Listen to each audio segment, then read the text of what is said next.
نحمده ونصلي على رسوله الكريم والمهدي الموعود عليه الصلاة والتسليم. أما بعد، قد قال الله تبارك وتعالى في كلامه القديم والفرقان العظيم: أعوذ بالله من الشيطان الرجيم، بسم الله الرحمن الرحيم. فالذين هاجروا وأخرجوا من ديارهم وأوذوا في سبيلي وقاتلوا وقتلوا. ترجمہ تو آپ سن چکے ہیں کہ اللہ تعالیٰ فرماتا ہے، تعریف کرتا ہے ان لوگوں کی کہ جن لوگوں نے اللہ کے راستے میں ہجرت کی، اپنے مکانوں سے نکلے، گھر بار کو چھوڑا، بیوی بچوں کو تج دیا، مال و منال کو خیرباد کیا. اخرجوا من دیارہم، اور جن لوگوں کو ان کے گھروں سے زبردستی نکالا گیا. وَأُوذُوا فِي سَبِيلِي، اور جن لوگوں کو اللہ تبارک و تعالیٰ فرماتا ہے کہ میرے راستے میں جن کو ستایا گیا، تکلیفیں دی گئی، ایذائیں پہنچائی گئی، ان کے سروں پر مصیبتوں کے پہاڑ توڑے گئے. وَقَاتَلُوا وَقُتِلُوا، جن لوگوں نے میرے راستے میں قتال کیا دشمنان دین سے، اور وقت آنے پر وہ اللہ کے راستے میں اپنی جان آخرت کے حوالے کر دی، تو ان کے لیے اللہ تبارک و تعالیٰ نے آخرت میں بہت بڑے درجے، ثواب اور بدلے رکھے ہیں. گزشتہ 2 دنوں سے برابر اسی آیت شریفہ کے سلسلے میں آپ کے سامنے بیان کر رہا تھا، لیکن ہجرت و اخراج کے تعلق سے گفتگو شروع بھی نہیں ہوئی تھی، بلکہ تمہید کے طور پر یہ بات بتانے کی آپ کو کوشش کی گئی تھی کہ اللہ تبارک و تعالیٰ نے اس آیت کے ذریعے سے جن صفات کا ذکر فرمایا ہے کہ 4 صفات ہیں کہ جو اللہ تبارک و تعالیٰ کو زیادہ پسندیدہ ہیں. یہ وہ 4 صفات ہیں جن کے بارے میں رسول اللہ صلی اللہ علیہ وسلم کے عہد مبارک میں ان 4 صفات سے بہت سے لوگوں کو گزرنا پڑا. دین کی راہ میں یہ 4 صفات بہت زیادہ کام کرتے ہیں. دین کا راستہ، اللہ تبارک و تعالیٰ کی خوشی کا راستہ پانا آسان کام نہیں ہے، بلکہ خود اللہ تبارک و تعالیٰ بعض مرتبہ ایمان کی آزمائش کے لیے لوگوں سے جو امتحان دیتا ہے، ابتلا کی چکی میں جو ان کو پیستا ہے، اگر ہم ان کا تجزیہ کریں ان حالات کا تو آپ کو پتا چلے گا کہ یہ 4 صفات ہیں جن پر سے مسلمانوں کو گزرنا پڑا ہے. سب سے زیادہ ہم دیکھتے ہیں کہ رسول اللہ صلی اللہ علیہ وسلم کو ان 4 صفات سے گزرنا پڑا. جیسے کہ میں کہتا ہوں اور کہتا چلا آیا ہوں، اور آج بھی یہ بات یاد رکھنے کی ہے کہ ایمان کی راہ بڑی دشوار ہے. ایمان کی راہ کانٹوں کا راستہ ہے. پھولوں کی سیج پر سے چلتے ہوئے آپ نہ ایمان پا سکتے ہیں، نہ تو اللہ تبارک و تعالیٰ کو حاصل کر سکتے ہیں. اللہ کا دیدار تو ہر بہت بڑی بات ہے، وہ تو اس کو تو میں کل کہا تھا کہ وہ مرتبہ احسان ہے. میں اس سے کم درجے کی بات آپ کے سامنے پیش کرتا ہوں. یہ کہہ رہا ہوں کہ ایمان کی راہ پانا بھی بہت مشکل ہے. منزل مقصود تک پہنچنا ایمان کے ساتھ، جیسا کہ حضرت مہدی موعود علیہ السلام نے فرمایا کہ دنیا سے ایمان کو بچا کر لے جانا بہت ہی مشکل ہے. جس طرح کہ ایک آدمی اپنی ہتھیلی میں چنگاری کو رکھتا ہے اور ہم اس سے کہیں کہ صاحب اس پار سے نکل جاؤ، اس راستے سے دوسرے راستے پر چلے جاؤ، یا کنارے سے ایک راستے کے دوسرے کنارے پر چلے جاؤ، تو آپ نے پوچھا کہ ایک آدمی سے اگر ہم اس کی ہتھیلی میں چنگاری کو رکھ دیں اور کہیں کہ تم چلے جاؤ تو وہ کیسا جائے گا؟ پھر آپ نے جواب دیا کہ ظاہر ایک تو جلدی جلدی جائے گا، اور دوسرا ایک ہاتھ سے دوسرے ہاتھ میں اپنی چنگاری کو عدلتا بدلتا جائے گا، اس لیے کہ اس کو اس بات کا اندیشہ لگا رہتا ہے کہ زیادہ دیر تک اگر چنگاری کو اپنی ہتھیلی میں رکھے گا تو اس کی ہتھیلی جل جائے گی، اور اگر گھبرا کر نیچے ڈال دے گا تو زمین کی سردی اس کو بجھا کر رکھ دے گی. تو اس لیے وہ عدل بدل کرتے ہوئے تیزی کے ساتھ لے جائے گا. مہدی موعود نے فرمایا کہ ایمان کو دنیا سے آخرت کے کنارے پر لے جانا اس سے کہیں زیادہ مشکل ہے، اس لیے کہ زمانے کی سردی انسان کے ایمان کی چنگاری کو بجھانے پر تلی ہوئی ہے. اس لیے کہ یہ دنیا، یہ خواہشات، یہ مخلوق اور یہ انسان کا نفس، یہ چاروں طرف سے جو ہوائیں آتی ہیں وہ ایمان کو صحیح سلامت لے جانے نہیں دیتے، بلکہ جو ہوشیار ہوتا ہے وہ کسی طرح اپنے ایمان کو بچا کر لے جانے کی کوشش کرتا ہے، اور جس کو اللہ توفیق دیتا ہے وہی یہ کام کر سکتا ہے.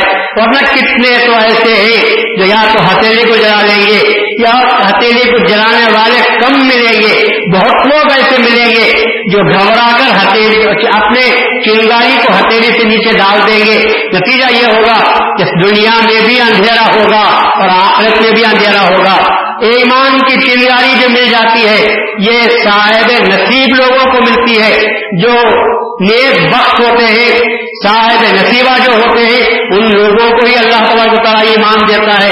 ورنہ ایمان کا پانا، اگر آپ سمجھتے ہیں کہ ایمان آپ پا لیے ہیں، میں تو کہتا ہوں یہ آپ کے بزرگان دین کا صدقہ ہے، آبا و اجداد کا صدقہ ہے، سلف الصالحین کا طفیل میں آپ کو ایمان کی دولت نصیب ہو چکی ہے.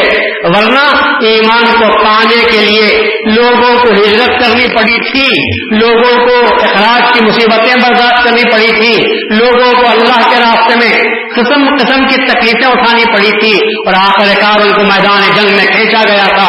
وہ کشاں میدان جنگ میں پہنچتے بھی ہیں اور کافروں سے لڑتے بھی ہیں، اور وہ جاتے تھے تو مال غنیمت کے حصول کے لیے نہیں، دنیا کو حاصل کرنے کے لیے نہیں. وہ سمجھ کر جاتے تھے کہ شاید ہم یہاں سے بچ کر بھی نہیں آئیں گے، اور اگر ہمارا سر بھی چلا جاتا ہے تو اللہ تبارک و تعالیٰ کے راستے میں سر ایمان کو پانے کے لیے، خدا کی خوشنودی حاصل کرنے کے لیے، اللہ کے دیدار کے لیے سر دے کر بھی اگر ہم اللہ کی خوشنودی حاصل کر لیتے یہ سمجھتے کہ بہت سستا سودا ہو گیا ہے.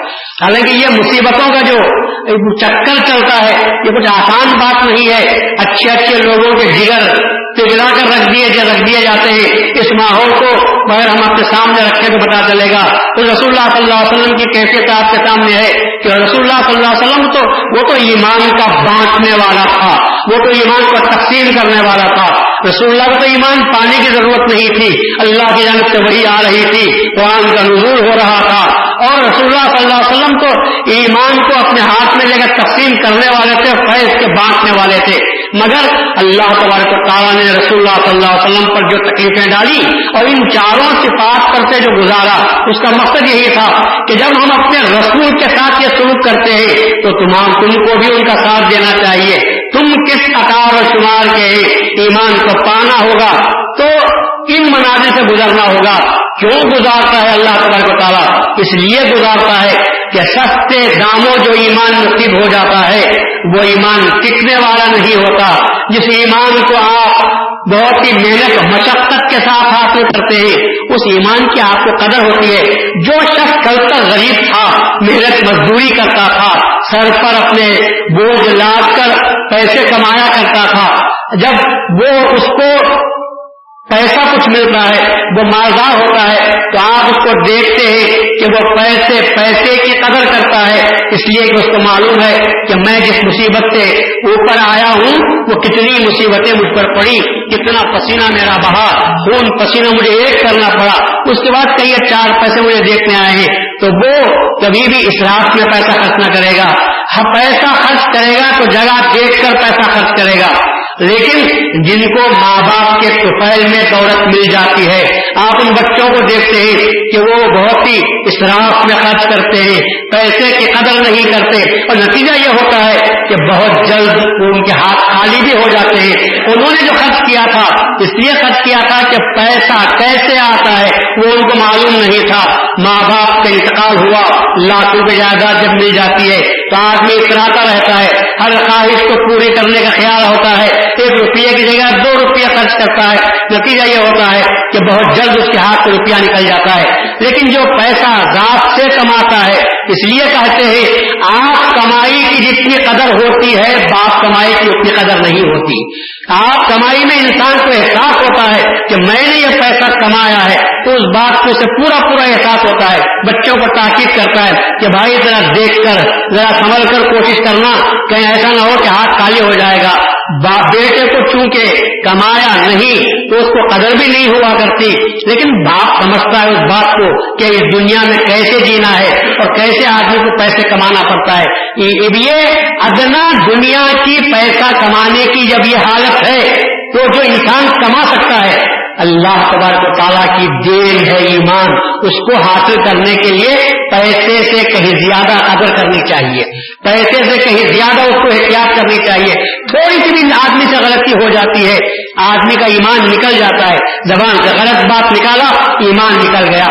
عمل میں کوتاہی ہوئی, ایمان نکل گیا.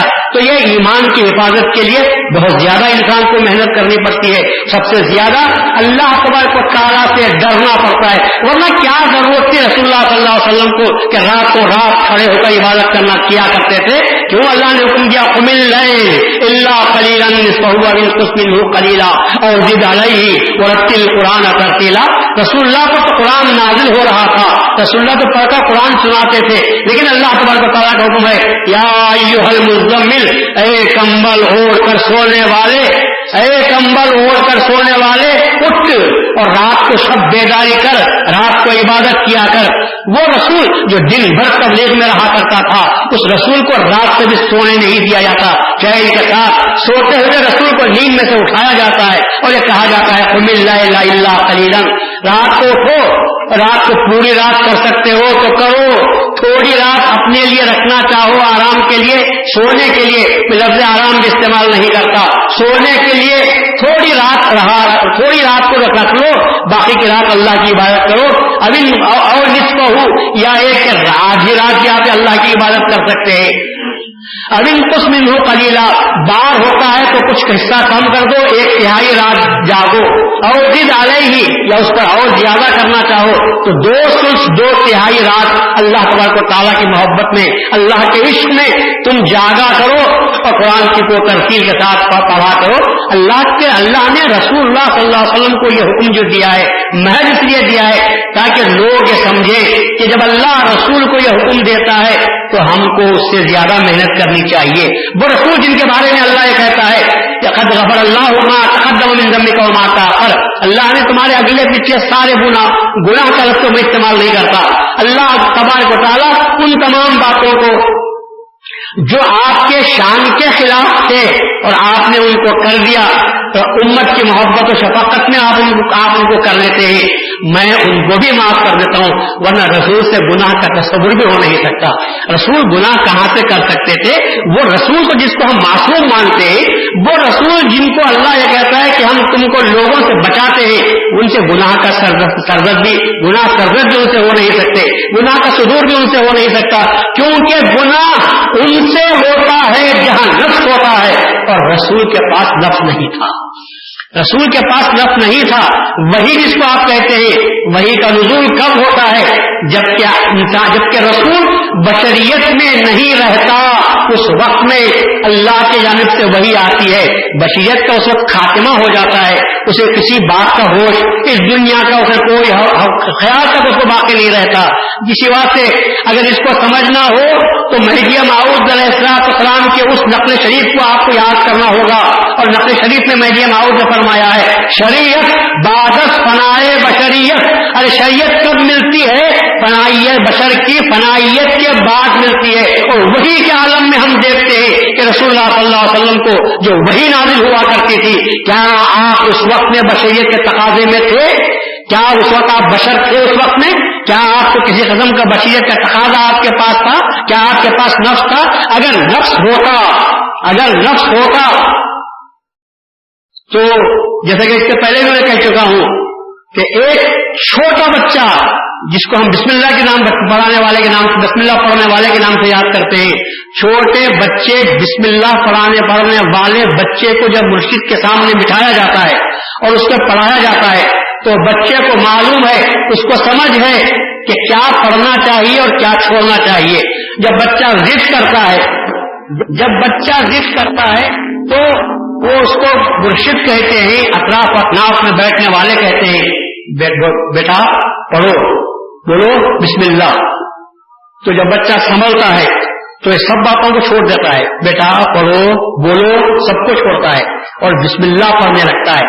تو چھوٹے بچے کو تمیز ہے کہ کیا بولنا چاہیے, ورنہ مرشد تو کہہ رہے ہیں بولو بیٹا پڑھو بسم اللہ، تو بچہ جب بسم اللہ پڑھتا ہے تو بولو بیٹا پڑھو سب چیزوں کو ہٹا دیتا ہے اور بسم اللہ پڑھتا ہے۔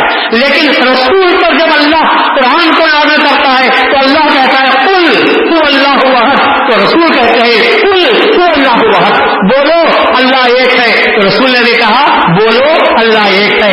اس لیے کہ جب چھوٹے بچے کو تمیز ہے کہ کیا بولنا چاہیے اور کیا نہیں بولنا چاہیے، پر رسول کو اس وقت ہوش نہیں تھا، اللہ نے جو کہا وہ کہہ دیا قل هو اللہ احد، بولو اللہ ایک ہے، تو رسول نے بھی کہا قل هو اللہ احد۔ تو کیا وہاں پر تمیز تھی؟ کیا وہاں پر ہوش تھا؟ کیا وہاں پر نفس تھا؟ کیا وہاں پر خیال تھا؟ کیا وہاں پر دنیا داری تھی؟ کیا وہاں پر بشریت کا تقاضا تھا؟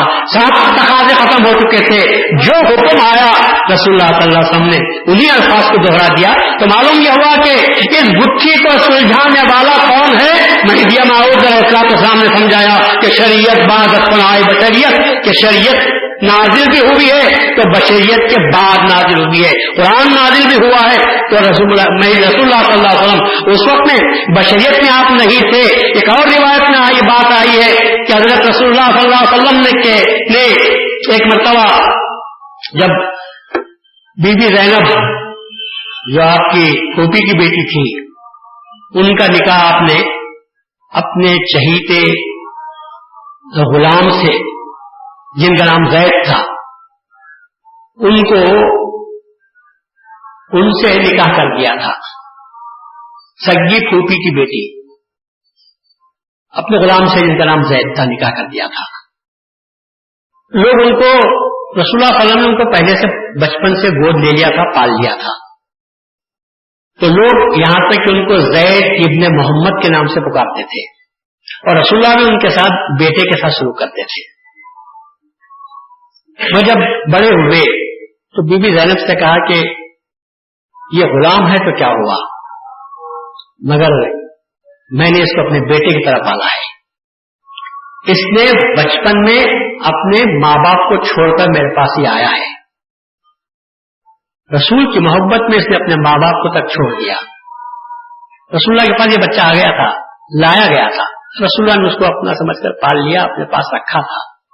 جب ان کے ماں باپ کو خبر ہوئی کہ بچہ زید زندہ ہے اور رسول اللہ صلی اللہ علیہ وسلم کے پاس ہے تو دونوں ماں باپ رسول اللہ صلی اللہ علیہ وسلم کی خدمت میں آئے اور کہا کیا یا رسول اللہ، ہم نے سنا ہے کہ ہمارا بچہ جو ہم سے گم ہو گیا تھا اور ہم سمجھ گئے تھے کہ پتہ نہیں کون لے جا کر اسے کہاں بیچ دیے ہیں یا مر گیا ہے، مگر معلوم ہوا کہ بچہ آپ کے پاس ہے اور ہم دیکھ رہے ہیں کہ یہ بچہ ہے، تو ہم یہ چاہتے ہیں کہ آپ اس بچے کو ہمارے حوالے کر دیں۔ رسول اللہ صلی اللہ علیہ وسلم نے فرمایا میں نے اس بچے کو روکا نہیں ہے، بچے سے پوچھو، اگر وہ تمہارے ساتھ آنا چاہتا ہے تو فوراً تم لے کر جا سکتے ہو۔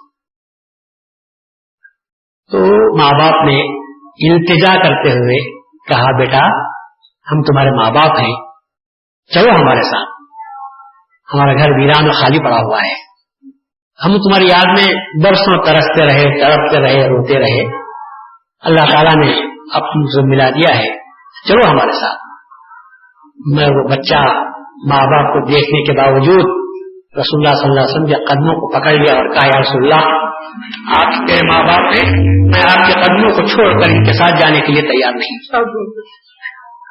ماں باپ کون بچہ ہے جو اپنے ماں باپ کو نہیں چاہتا، مگر یہ بچہ ایسا تھا جو رسول کی محبت میں جس نے اپنے ماں باپ کے پاس جانا پسند نہیں کیا۔ پھر اس کے بعد رسول اللہ نے کہا کہ میں اس پر روکنے والا نہیں ہوں، اگر یہ بچہ آنے کے لیے تیار ہے تو آپ ان کو لے جا سکتے ہو۔ تو چونکہ اس بچے نے اپنے ماں باپ کو بھی ترک کر دیا تھا رسول کی محبت میں، اب اندازہ لگا سکتے ہیں کہ اس کا دین میں کیا مقام ہوگا۔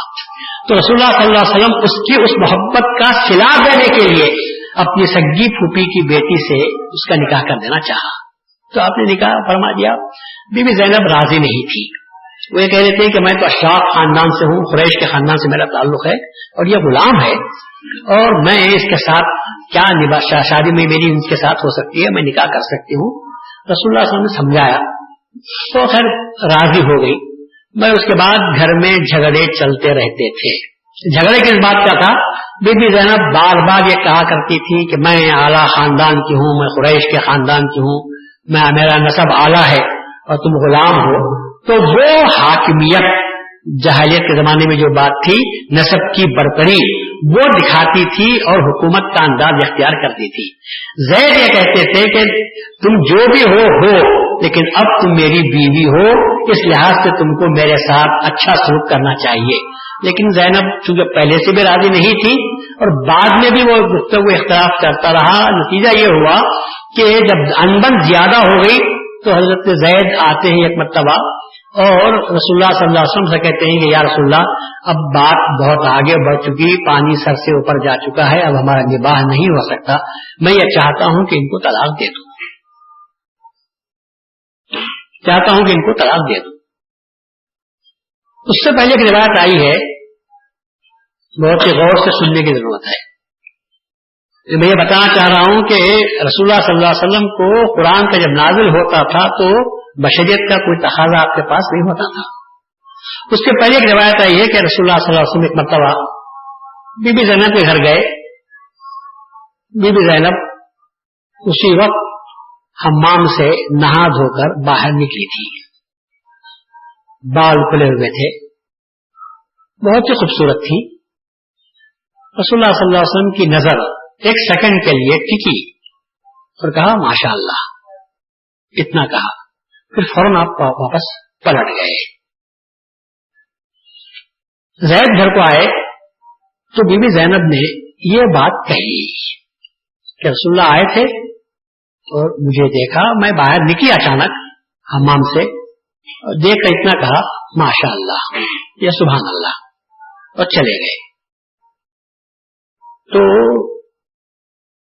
رسول اللہ صلی اللہ علیہ وسلم کی یہ حکم تھا، شاید آپ اب تک سنے نہیں، وہ بات میں آج آپ کے سامنے بول رہا ہوں. رسول اللہ کے لیے حکم تھا، وہ یہ تھا کہ رسول اللہ صلی اللہ علیہ وسلم کی نظر جس پر پڑ جائے اس کے شوہر کو یہ فرض ہو جاتا تھا کہ وہ اس کو ترک کر دے، چھوڑ دے اور اس کو رسول اللہ کے نکاح میں دے دے. رسول اللہ کی نظر پڑ جائے سے مراد اگر آپ کا ارادہ نکاح کرنے کا ہوتا تو یہ حکم تھا کہ اس کے شوہر کو یہ چاہیے کہ وہ اس کو چھوڑ دے اور اس کا نکاح رسول اللہ صلی اللہ علیہ وسلم کے نکاح میں جانے کی اس کو اجازت دی جائے. زید کو یہ بات معلوم تھی، تو جب انہوں نے یہ واقعہ سنا کہ رسول اللہ نے حسن کی تعریف کی، فقط ماشاء اللہ کہا اور چلے گئے، تو زید کو وہ بات یاد آ گئی کہ جب جو چیز رسول کو پسند آتی ہے اسے رکھنے کا مجھے کوئی حق نہیں ہے. تو وہ بات بھی تھی اور آپس کے جھگڑے بھی تھے کہ دونوں باتیں مل گئی. تو زید نے آ کر یہ کہا کہ یا رسول اللہ اب میرے سے نباہ نہیں ہو سکتا، جہاں تک میرا اپنا ایمان کا تقاضا ہے، فقط اختلاف کی بنا پر انہوں نے نہیں چھوڑا ہوگا، رسول کی محبت پر تو بیوی کی محبت کو انہوں نے ترک کر دیا. رسول کی پسند، انہوں نے کہا کہ رسول اللہ جس کو پسند کر لیں تو مجھے اس سے پہلے رکھنے کا حق حاصل نہیں ہے. تو اس بنا پر انہوں نے آگے صاحب کہہ دیا. رسول اللہ صلی اللہ علیہ وسلم نے کہہ دیا کہ ٹھیک ہے، جب پہلا کہا کوشش کرو کہ وہ امسک علیک، قرآن کہتا ہے کہ جب وہ شخص آ کر کہا تھا تم سے کہ انبن ہوتی ہے میں نہیں رکھ سکتا، تو تم نے کہا تھا الذی انعمت علیہ امسک علیک، دیکھو جلدی مت کرو، اپنی بیوی کو اپنے پاس روک کر رکھو. لیکن جب وہ روک نہ سکے اور انہوں نے اس کو طلاق دے دی تو اللہ کہتا ہے زوجنا، کہا ہم نے اس کی شادی تمہارے ساتھ کر دی. اور یہ شادی ایسی ہوئی ہے، رسول اللہ صلی اللہ علیہ وسلم کی جو خصوصیات ہیں بہت بڑے خصوصیات ہیں. ہماری امت کی شادی کے لیے ولی کی اجازت لینا ضروری، کیا بغیر ولی کی اجازت کے نکاح ہو سکتا ہے؟ نہیں. ہماری شادی کے لیے گواہوں کا ہونا ضروری، رسول اللہ کی یہ شادی ہوتی ہے گواہ ہونا ضروری نہیں. ہماری شادیوں کے لیے مہر مقرر کرنا ضروری یا مہر کا دینا ضروری، رسول اللہ صلی اللہ علیہ وسلم کے لیے شرط بھی نہیں. تو یہ تین بنیادی شرطیں جو ہماری اپنی امت کے لیے ہیں، رسول اللہ صلی اللہ علیہ وسلم کے لیے وہ بات نہیں تھی. اس وجہ سے جب رسول اللہ پر یہ حکم نازل ہوا وزوجناکہا، ہم نے اس کی شادی تیری تجھ سے کر دی، تو رسول اللہ صلی اللہ علیہ وسلم فوراً بھی زینب کے گھر پہنچتے ہیں. رسول حضرت زینب گھر میں بیٹھی ہوئی ہیں اور جا کر رسول اللہ صلی اللہ علیہ وسلم کھڑے ہو گئے. تو زینب نے کہا یا رسول اللہ بلا اذن ولا بلا اذن ولی ولا مہر، یا رسول اللہ یہ کیا بات ہے کہ آپ بغیر بے دھڑک آ گئے، نہ مہر طے ہوئی ہے، نہ کوئی گواہ ہے اور نہ کوئی اجازت ہے. تو رسول اللہ نے فرمایا کہ اس کی کوئی ضرورت نہیں ہے. دوسروں شادیاں میں نے کی اور وہاں پر ان کے لوگوں نے گواہی دی، لیکن یہ شادی ایسی ہے اللہ نے کرا دی ہے، اس لیے مجھے کسی گواہ کی ضرورت نہیں ہے. تو یہ جو خصوصیت ہے رسول اللہ صلی اللہ علیہ وسلم کی، یہ بہت بڑی خصوصیت تھی. بی بی زینب تو بولا کرتی تھی، تمام عورتیں جب جمع ہوتی ہیں، آپ کی سوکنے جمع ہوتی اور اپنی اپنی شان بیان کرتی، تو بی بی زینب شان سے کہتے ٹھیک ہے سب صحیح، تمہارے درجے مراتب فضائل اور تمہارے خاندان کی خصوصیتیں یہ سب صحیح، لیکن میرے میں تم میں جو فرق ہے وہ فرق یہ ہے کہ تمہاری شادی تمہارے ماں باپ نے کی اور میری شادی اللہ تبارک و تعالیٰ نے کی ہے. اللہ نے قرآن میں شادی فرما دی ہے اور اللہ رسول نے کہا کہ نہیں، گواہوں کی کوئی ضرورت نہیں، اللہ نے شادی کرا دی ہے. تو یہ جو رسول اللہ صلی اللہ علیہ وسلم کی جب خصوصیت تھی، تو اللہ اس آیت کے بعد یہ کہتا ہے کہ میں جانتا ہوں کہ تیرے دل میں کیا تھا، میں جانتا ہوں کہ زینب کے تعلق سے تیرے دل میں کیا تھا. تو رسول اللہ صلی اللہ علیہ وسلم میں اگر بشریت ہوتی تو کم از کم اس آیت کو چھپا دیتے، لیکن جب بشریت نہیں تھی تو آپ نے اس آیت کو بھی سامنے ظاہر کر دیا. اگر ذرا بھی اگر بشریت کا تقاضا ہوتا تو کہتے ہیں لوگ کیا کہیں گے کہ اپنے بیٹے کی بیوی پر نظر رکھے ہوئے تھے، کہیں یہ بات کہتے. اللہ کہتا ہے اتخشى الناس، کیا تو لوگوں سے ڈرتا ہے؟ واللہ احق ان تخشاہ، اللہ تو اس بات کا زیادہ مستحق ہے. ڈرنا ہے تو کس سے ڈرنا ہے؟ اللہ سے ڈرنا ہے. لوگوں کا ڈر کیا رکھتا ہے؟ تیرے دل میں جو بات تھی وہ تو ہم جانتے ہیں، ہم جانتے ہیں کہ تیرے دل میں کیا بات تھی، اسی لیے ہم نے تو وہ کام بھی تیرا پورا کر دیا، لیکن لوگوں سے ڈرنے کی کوئی ضرورت نہیں. اب رسول اللہ ڈرتے ہیں کہ میں اگر شادی کروں گا تو لوگ کیا بولیں گے؟ بیٹے کی بیوی کے ساتھ رسول اللہ صلی اللہ علیہ وسلم نے نکاح کر دیا. منہ بولا بیٹا ہی صحیح، لیکن بیٹا کو مانتے تھے. ساری دنیا زید بن محمد کے نام سے پکارتی تھی. تو لوگ سماج کیا کہے گا؟ سماج تو یہ کہے گا کہ رسول اللہ صلی اللہ علیہ وسلم، یہ رسول تو ایسے ہی جو اپنی بہو کے ساتھ شادی کر لیتے ہیں. تو رسول اللہ صلی اللہ علیہ وسلم کو ڈر محسوس ہو رہا تھا، لوگوں کا ڈر تھا. تو اللہ اس بات کو بھی جیسے نکالتا ہے اور اعلان کرتا ہے، قرآن کے ذریعے سے اعلان کرتا ہے اتخشى الناس، کیا تو لوگوں سے ڈرتا ہے؟ واللہ احق ان تخشى. اس کے بعد اللہ تعالیٰ نے اس رسول کی وجہ سے پورے قانون کو بنا کر رکھ دیا اور صاف طور پر کہا منہ بولا بیٹا کبھی بھی صحیح بیٹا نہیں ہو جاتا. تمہاری پراپرٹی میں مالک نہیں ہوتا. جتنا تم خوشی سے دینا چاہو تو دے سکتے ہو وصیت کے طور پر، لیکن تمہاری جائیداد میں تمہارے مرنے کے بعد دوسرے تمہارے بیٹے وارث ہو سکتے ہیں. منہ بولا بیٹا کبھی بھی وارث ہو نہیں سکتا. اور قرآن میں اللہ نے اعلان کر دیا بچوں کو پکارو تو ان کے باپ کے نام سے پکارو. منہ بولا بیٹے کے نام سے، اس کا جو باپ ہے اس کے نام سے مت پکارو. چنانچہ آپ دیکھتے ہیں متبنہ رقوں میں لکھا جاتا ہے، میں نکاح پڑھا جاتا ہے تو کس کے نام سے پڑھا جاتا ہے؟ صحیح باپ کے نام سے پڑھا جاتا ہے. قرآن کا حکم ہے ان کو پکارو ادعوہم لآبائہم، ان کو پکارو تو ان کے باپوں کے نام سے پکارو. اگر باپ معلوم نہیں ہے تو کیا ہونا چاہیے؟ قرآن نے اس کا بھی حکم لگا دیا. اگر کبھی کوئی ایسا بچہ پیدا ہو کہ جس کو اس کے باپ کا نام تک معلوم نہیں، پتا نہیں کہاں پیدا ہوا، دار بدل گیا، وہ ہندوستان کو آ گیا اور اس کو خود اس کے باپ کا نام معلوم نہیں، تو اللہ کہتا ہے فَإِخْوَانُكُمْ فِي الدِّينِ، دین میں تمہارا بھائی سمجھو. لیکن جو پالتا ہے اس کا بیٹا تو وہ کبھی بھی ہو نہیں سکتا. تو اس سے معلوم ہوا کہ اللہ تبارک و تعالیٰ نے جب رسول اللہ صلی اللہ علیہ وسلم پر وحی نازل کی ہے تو اس وقت میں جو آپ کی کیفیت تھی وہ ایسی تھی کہ آپ کے پاس بشریت نہیں. اسی واسطے میرے سامنے فرمایا شریعت بعد از فنائے بشریت. شریعت کب سمجھ میں بات آتی ہے؟ جبکہ بشریت کو ختم کیا جائے. بشریت جب رہتی ہے تو یہی بشریت ہے جو شریعت کے خلاف ورزی کرنے پر انسان کو آمادہ کرتی ہے. شریعت کا حکم برقرار آنکھوں پر لیکن میرا دل یہ بولتا ہے. تو یہاں بشریت سامنے آ جاتی ہے. بشریت شریعت کے راستے سے ہٹانے والی ہوتی ہے اور مہذبیت یہ کہتی ہے کہ دیکھو اللہ تبارک و تعالیٰ کے ساتھ جب تم معاہدہ کرتے ہو اللہ کے مرشد کے ہاتھ پر بیعت تو ضرور کرتے ہو لیکن مرشد کا ہاتھ نہیں ہوا کرتا, مرشد کا ہاتھ نہیں ہوتا. حقیقت میں مشاہدے میں تم کو کیا معلوم کرنا چاہیے, کس کے ہاتھ پر بیعت کرنا چاہیے؟ اللہ کے ہاتھ پر بیعت کرنا چاہیے. تو یہ ہاتھ پر جو بیعت ہو رہی ہے یہ بظاہر مرشد کا ہاتھ ہے, تصور میں اللہ کا ہاتھ ہونا چاہیے. اور جب اللہ کے ہاتھ پر بیعت کرتے ہو تو پھر تمہارا نفس کہاں باقی رہا, تمہاری خواہش کہاں باقی رہی, تمہارا خیال کہاں باقی رہا؟ کیوں تم اللہ کے حکم کے مقابلے میں اپنے حکم کو چلاتے ہو؟ کیوں اپنی بات کو تم آگے لانے کی کوشش کرتے ہو؟ جب بیچ دیے تو بیچ دیے. کیا کسی بیچی ہوئی چیز پر کچھ ہم کو تصرف کرنے کا حق حاصل رہتا ہے؟ بھلے سے اچھی چیز صحیح, لیکن جب ہم نے چیز کو بیچ دیا, یہ اور بات ہے کہ خریدنے والے نے کہا رکھو اپنے پاس, میں وقت پر آ کر آپ کے پاس سے لے لوں گا. ابھی یہ پلنگ خریدا ہے, یہ الماری میں نے خریدی ہے, میں گھر منتقل کر رہا ہوں, جب گھر کو چلے جاؤں گا تو اس وقت میں یہ چیز آ کر لے جاؤں گا. جب تک آپ اپنے گھر میں رکھو تو کیا اس میں تصرف کرنے کا آپ کو حق حاصل ہے؟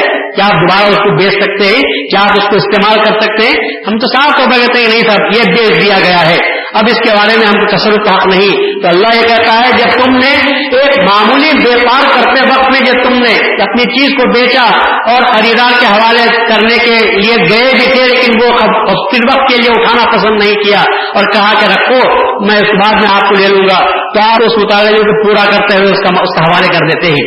اللہ جب کہتا ہے کہ ان اللہ من المؤمنین انفسهم واموالهم بان لهم الجنہ, اللہ تعالیٰ نے خرید لیا ہے, تمہاری جانوں کو بھی خرید لیا, تمہارے مالوں کو بھی خرید لیا. جب اللہ خرید دیا اور بیعت کے ذریعے سے ہم نے اعلان کر دیا کہ آج ہم بیچ رہے ہیں, اس کے بعد جان تمہاری کہاں رہی اور مال تمہارا کہاں رہا؟ جب مطالبہ ہوگا تو مال کو دینا ہوگا, اور جب مطالبہ ہوگا تو جان کو بھی اللہ کے نام پر خرچ کرنا ہوگا. اور وطن کیسا تمہارا, یہ وطن جو تم کہتے ہو کہ یہ میرا وطن ہے, یہ میری زمین ہے, یہ میرا گھر ہے, ارے بولنے والے میرا میرا بولنے والے تو چھوڑ کر تو جانے والا ہے. تو مرتے وقت میں اپنے گھر کو ساتھ لے کر نہیں جاتا, یہ اعلیٰ درجے کی بلڈنگ تو نے بنائی ہے اور یہ کہتا ہے یہ میرا ہے. جب میرا کہنے والا جب موت آتی ہے تو بلڈنگ پوچھتی ہے میں کس کی, تو کیا تو جواب دینے کے قابل بھی رہتا ہے؟ تو یہ کہہ سکتا ہے کہ تو میری ہے, اور جب تیری ہے تو جو ساتھ تو لے کر نہیں جاتا. جب چیز دنیا ہی میں ہم چھوڑ کر جانے والے ہیں تو اللہ تبارک و تعالیٰ اللہ سے پوچھتا ہے کہ یہ چیز جو تیری تھی اور تیری جان اگر تیری ہے تو پھر تیری جان کو روک کیوں نہیں سکا؟ جب ہمارے فرشتے آ کر روح کو نکالتے ہیں تو تجھے تو حق تھا کہنے کا یہ جان میری ہے, تم نکالنے والے کون؟ کیا کسی شخص نے آج تک اسرائیل کو واپس بھیجا؟ ایک موسیٰ تھے جو بھیجے تھے, ایک موسیٰ تھے جو انہوں نے بھیجا تھا. جب اسرائیل آئے اور اگر پوچھا کہ کیوں آئے ہیں, بولے آپ کی جان نکالنے آیا ہوں, آپ کی جان نکالنے آیا ہوں, اللہ کا حکم ہوا ہے کہ جان نکالو. تو موسیٰ علیہ السلام کو غصہ آیا, ایک ہی تھپڑ مارے تو آنکھ باہر نکل گئی, پوری آنکھ ایک ڈھیرا آنکھ کا باہر نکل گیا. اسرائیل آنکھ کے ڈھیرے کو لے کر اللہ کے پاس گئے, بولے بھائی کیا ہوا؟ بولے وہ تو جان نکالنے نہیں دیتا, یہ دیکھو میرا ہاتھ کیا کر دیا ہے, ایک ہی تھپڑ مارے. یہ تو اچھا ہوا کہ فرشتے تھے تو بچ گئے, ورنہ قبطی کو تھپڑ مارا تھا تو مر گیا تھا وہ. اس کے پہلے قبطی کو ایک ہی تھپڑ مارا تھا, وہ وہیں پر ختم ہو گیا تھا, ایک تھپڑ کے مارے میں ختم ہو گیا تھا. حالانکہ مارنے کے لفظ نہیں مارے, چھڑانے کے لیے ایک اسرائیل کو سزا رہا تھا مصری, تو اس کو بچانے کے لیے قبطی جب مارا تھا تو اس کو بچانے کے لیے گئے, ڈرانے کے لیے ہم تھپڑ مارتے ہیں, ایک تھپڑ مارے اس کو, پر وہ بیچارہ فقضا نحبہ, قرآن کہتا ہے ایک تھپڑ کے مارتے ہی وہ مر گیا تھا. وہ تو مر گیا تھا, اسرائیل علیہ السلام کی آنکھ چلی گئی. اور پھر اس کے بعد جا کر اللہ تبارک و تعالیٰ سے انہوں نے عرض کیا کہ نہیں بات ایسی ہو گئی ہے کہ آنکھ آ گئی ہے. تو اللہ نے کہا اچھا موسیٰ کو ابھی زندگی پیاری معلوم ہوتی ہے, دنیا میں رہنا پسند ہے, شاید میرے پاس آنا نہیں چاہتا, جاؤ اب دوبارہ جا کر بولو. اللہ یہ کہتا ہے کہ تم دنیا میں کتنا رہنا چاہتے ہو؟